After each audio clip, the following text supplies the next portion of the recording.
ভাইয়া আমায় না খুব খিদা লেগেছে, আলু খাওয়াবে?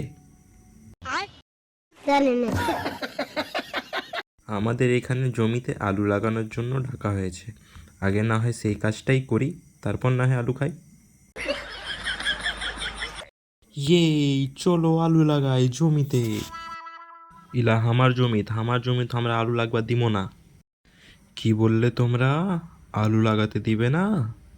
হুম, আলু তো আমরা লাগাবোই।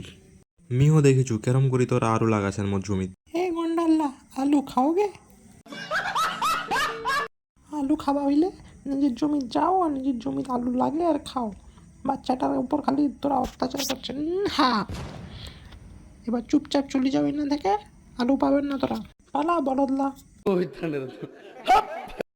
দেখো দাদি, আলু আমরা এখানে লাগাবোই, তুমি চলে যাও রাস্তা থেকে। মোর দাদি কৌছি, মোর বয়স এখনো মাত্র 55 বছর। ভালো হয় না দেখে। 2 hours later. ঠিক আছে তাইলে, না তোমার না মোর, তোরা আলু লাগাও, 4 ভাগের 3 ভাগ মুখ দিয়ে দিবেন, 1 ভাগ তোরা নিয়ে চলে যাবেন। যাও, ভালো হয় না। এক ভাগে কি হবে? দাদি মনে হয় কমার্সলি চলো নেহরে। 1 ভাগ দিয়েছু তাও এসমাক গায়ে লাগে না রে, এসমাক কিছু দিব না রে, এসমাক লাঠি লি বেড হও এসমাক। কি বসি দেখেছেন রে, লিয়া সো লাঠিটা, একটা মোর জমিতে আলু লাগাবি, তারপর পেন মুখে তাহিস দেখাচ্ছে।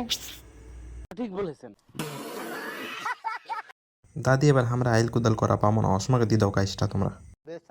ঠিক আছে তাইলে, তোমার কথা দেখি আমি বুঝা পাচ্ছু, 1 ভাগ দুম আর তার সাথে একটা আলু আরও বেশি দুম, এর থেকে বেশি আমি কিছু দিবা পাম না। ভাইয়া একটা আলু বেশি, চলো আমরা আলু লাগাই তাড়াতাড়ি গিয়ে, চলো যাই। তো ওরা তো চলে গেল আলু লাগাতে, তোমরা লাইক করো, সাবস্ক্রাইব করো, আর কমেন্টে অবশ্যই জানো নেক্সট পার্ট লাগবে কিনা। তো তখন পর্যন্ত দেখতে থাকো, হাসতে থাকো আর এনজয়। তাড়াতাড়ি যাও।